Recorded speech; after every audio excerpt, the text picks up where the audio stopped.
If you say patay ako. Okay, bye-bye. Love ya. I love you. So ano sa tingin nyo? Okay? Ngayon mga kababayan, yung ano na yan, yung audio na yan, alright. Okay? Ang audio na yan po ay noong 2022. I love you. So in 2022, okay, talagang magkasabwat si Taberna. Magkasabwat si Taberna, si Lisa, si Taning sa paninira sa mga taong gusto nilang siratan. O si Lisa talaga ang mastermind ng lahat ng kababuyan at lahat ng national, sabi nga ni Attorney Glenn Chong, si Lisa ay national problem. Yeah. Ito nga mga kababayan, bago natin ituloy ang video na ito, kung bago ka lang sa aking YouTube channel baka pwede makahingi ng like at subscribe at click mo na rin ang notification bell para updated ka sa aking nilalabas na bagong video. Salamat po. Listen to this, lakasan natin. Latest Marites because are you? Okay, so this is my latest Marites. Oh, wait a minute. Out. No. Chief of staff, no more nothing. Wait. Umalis na siya, he packed his stuff. He, between you and I, he even tried to sweet talk Bong. Okay, wag yan. Kaya, ito muna. Balikan natin. Alright, ito. Hi, Kataning, how are you? Okay, so this is my latest Marites because out. No more chief of staff, no more nothing. Umalis na siya, he packed his stuff. He, between you and I, he even tried to sweet talk Bong. Huwag na ako ikwento dito.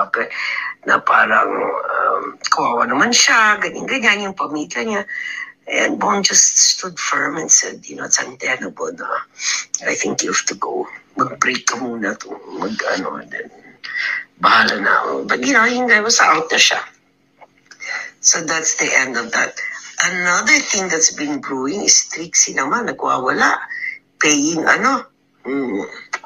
trolls. I'll send it to you, but don't say it from me. I'll kill you if you say patay ako. Okay, bye-bye. Love ya. I love you. Nag-I love you kay Tony. Ulitin natin. Para, actually, transcribe ko na yan. Ulit. One more time, saka papasok lang. Hi, Kataning. How are you? Okay, so this is my latest Marites because out. No more chief of staff, no more nothing. Umalis na siya, he packed his stuff. He, between you and I, he even tried to sweet talk Bong. Huwag na ako ikwento dito. Na parang kawawa naman siya, ganyan yung pamilya niya. And Bong just stood firm and said, it's untenable na I think you have to go. Mag-break ka muna to, then bahala na ako. But I was out na siya. So that's the end of that. Another thing that's been brewing is Trixie naman, nagwawala. Paying trolls. I'll send it to you, but don't say it from me. I'll kill you if you say patay ako. Okay, bye-bye. Love ya. I love you. So ano sa tingin nyo? Okay? Ngayon mga kababayan, yung na yan, yung audio na yan, alright. Okay? Ang audio na yan po ay noong 2022. Okay, balikan natin. 'Di ba si Taberna ang unang bidabidahan na nag-gate crash si Attorney Vic doon sa party. Tinanggal na si Attorney Vic. Ganito ganyan. So ang drama ni Taberna. Okay? Ang drama ng buwakan ng GMS ay wala silang ganong connection. Okay? Wala silang ganong connection kay Lisa kasi dumadaan siya sa tamang proseso. Okay, basahin natin uli. Namnamin natin. Ang sabi sa audio, hi, Kataning. How are you? Okay. So this is my latest Marites. Chismosa ang jutang GMS. Okay? Ano po ang mensahe ng audio na ito? Ang mensahe ay walang kredibilidad si Anthony Taberna dahil nag-I love you-han na sila ni Lisa. Nag-I love you-han sila kung anong ibibigay sa kanyang mga impormasyon para sirain ang isang tao o sabihin ang ganitong mga eksena. Okay, sabi niya, hi Kataning, how are you? Okay, bangag-bangag pa ang boses, di ba? So this is my latest Marites. Vic is out. No more chief of staff. No more nothing. Okay? Umalis na siya. Hibag is that. Sabi niya, hibag is that. Sabi niya, between you and I, sabi ni Lisa, he even tried to sweet talk Bong. Okay? Ate, kailan natin ma-interview si Attorney Vic dito. Attorney Vic, if you're listening, I need you in my channel. Okay? Sabi niya, he packed his stuff. Okay? Sabi niya dito, okay. He packed his stuff. Between you and I, he even tried to sweet talk Bong. Wag mo na ako ikwento dito. Wag mo na ako ikwento dito. Parang, sabi niya, kawawa naman siya, ganyan-ganyan, ang pamilya niya. And Bong just stood firm and said, you know, it's untenable na. I think you have to go. Mag-break ka muna and then, you know, basta out na siya. So that's the end of that. That's the end of it, sabi niya. Another things that's been brewing is Trixie na, si Trixie naman nagwawala paying trolls. Attorney Trixie, nabanggit ka na naman dito. Kasi si Attorney Trixie, during the time, ang Presidential Communications Secretary. Oh, sabi niya dito, another thing that's been brewing is Trixie naman nagwawala paying trolls. Sino ba ang, mamaya pupunta tayo dun sa trolls kasi meron akong ebidensyang hawak na permado ni Mel Robles naman. Okay, continue na muna natin to. Sabi ni Lisa Satanas, I'll send it to you, but don't say it came from me.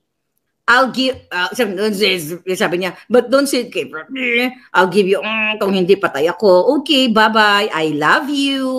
Oh, I love you. So, in 2022, okay, talagang magkasabwat si Taberna. Magkasabwat si Taberna, si Lisa, si Taning sa paninira sa mga taong gusto nilang sirain. Narinig niyo po ang boses ni Lisa Tanas. Narinig niyo siya nung in-interview. Ano to? AI? AI na naman to ni Maharlika. So, I love you daw. Kaya nga ito, i-upload natin later sa Reel para kumalat ng kumalat ang garalgal na boses ni Lisa na nung pinagtripan niya si Attorney Vic Rodriguez, ay nagsumbong kaagad siya, nag-send kaagad siya ng message kay Taberna, na i-out na, ibokelya na sa buong mundo na nagwagi siya sa kanyang pagtanggal dito kay Attorney Vic Rodriguez na nagsilbi sa kanila ng 6 years na ni piso walang sweldo. Again, kaya, ang karugtong pa nito, kung naalala niyo yung vlog ko, na nung September, I think 17, nung on the way si Marcos Jr., yung first trip nila sa New York, dito sa Amerika, mga kababayan, nung nakita ni Kuting, okay? Nung nakita ni Kuting, nung nakita ni Lisa Tanas na pinirmahan ni Kuting Jr., ang appointment ni Attorney Vic Rodriguez as Chief of Staff, ginombag niya ang kanyang asawa at na-witness yan ni Ivan Uy na DICT Secretary. Paano namin malaman yan? Dahil si Ivan Uy na DICT Secretary, noong ine-etchos nila si Attorney Glenn Chong, kinuwento ni Ivan Uy yan na ginombag ni Lisa Tanas si Marcos Jr. dahil pinirmahan ang appointment ni Attorney Vic in 2022 na Chief of Staff. Okay? Actually, naka-move on na lahat. Si Attorney Vic, di ba, wala na-interview na natin siya. Pero kung marinig niya to, masashock sa siguro. Di ba? Na ang talagang alam ko na ang punot dulo ng pagiging ingrato ni Marcos Jr., ungrateful, bangag, pulburon, walang utang na loob na ang kanyang executive secretary, ang kanyang spokesperson na sumalo ng kababuyan nilang lahat ay pinagtripan ng kanyang asawa at nagchismis, nagmarites kaagad kay Taberna. Anong ibig sabihin nito? Si Taberna ay walang kredibilidad. Isa siyang basura, isa siyang dugyot at nakipagsabwatan kay Satanas Lisa. Kung ang dalawang Satanas ay nagkasundo, anong tawag sa kanila? Anong sagot? Di ba? Ano ang tawag doon sa pagpapanggap? Kunyari, dumadaan siya sa sekretary ni Liza na si Jenny para sa interview na yun. Pero in 2022, meron silang audio voice na diretso kay Taberna na nag-I love youhan pa. Nag-I love you pa si Lisa. At may namarites niya, etong nangyari kay Vic, tuwang-tuwa siya. Nasa inyong mga tenga, nasa inyong mga desisyon, nasa inyong puso at utak kung maniniwala kayo o hindi. Alam ko naniniwala kayo, pero sa mga saradong dugyot na mga bayaran, ay gagawa sila ng eksena para na naman ipagtanggol ito. Hindi po pwede magsinungaling ang boses ni Lisang bangag-bangag. So, dun sa mga lumalabas na issue in the past, yung audio na pinarinig ko sa inyo na si Lisa Tanas ay inutusan at tumawag sa asawa ni then Secretary of DFA Teddy Boy Locsin na si Louie, for sure na master nyo na yan, ay talagang nakipagsabuatan o si Lisa talaga ang mastermind ng lahat ng kababuyan at lahat ng national, sabi nga ni Attorney Glenn Chong, si Lisa ay national problem. Yeah. Bad shot ka. Sabi ni Susan, bad shot ka na sa akin, Katuning. Okay. Love you, sabi niya. So, dito na pinapakita natin na sinungaling si Taberna na dumadaan siya sa proseso. Nag-I love you si Lisa sa kanya. Nang minarites ni Lisa Tanas, diba? Oh, sabi ni Palangga, 5 million ang suhol ni Butod kay Taberna. Okay? Sabi ni Estrella. Okay. Ngayon, love team sila, nag-conspire silang dalawa. Kaya nga sabi ko sa inyo, yung kanyang interview 2 days ago, yun ay utos ng kanilang foreign advisor kasi gusto po nilang wag pag-usapan ang pagkasangkot ni Marcos Jr. sa pulburon nung panahon na yon, nung March 10, 2012, na kung saan i-raid sana sa Rockwell kasama si Maria na sila ay ayon sa report na ayon sa sa testigo na nakakita doon sa informante, confidential informer na nagsisinghot si Marcos Jr. doon sa 46C na yon. So ngayon, 'di ba, sinabi ko sa inyo, pinadukot, okay? Pinadukot. Pinatigil ng Executive Secretary ni Noynoy na si Ochoa din dahil nga mag-partner sila ni Lisa Tanas. At itong si Serapio involved pa nga ayon sa ating puting ahas, 'di ba?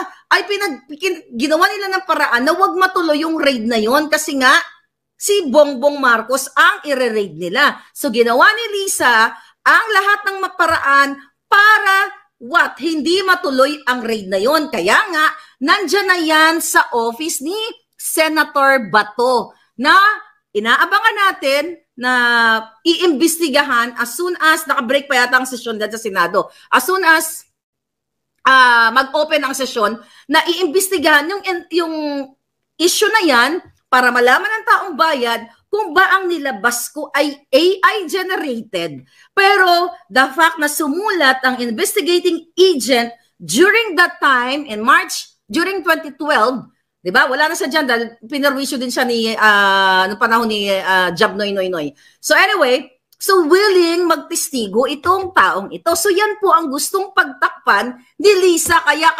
Kaya nagpanggap siya na dugyot-dugyot siya. Tapos nakikita pa yung short niya na parang short ng 3-10 nga sa palengke o sa ukay-ukay.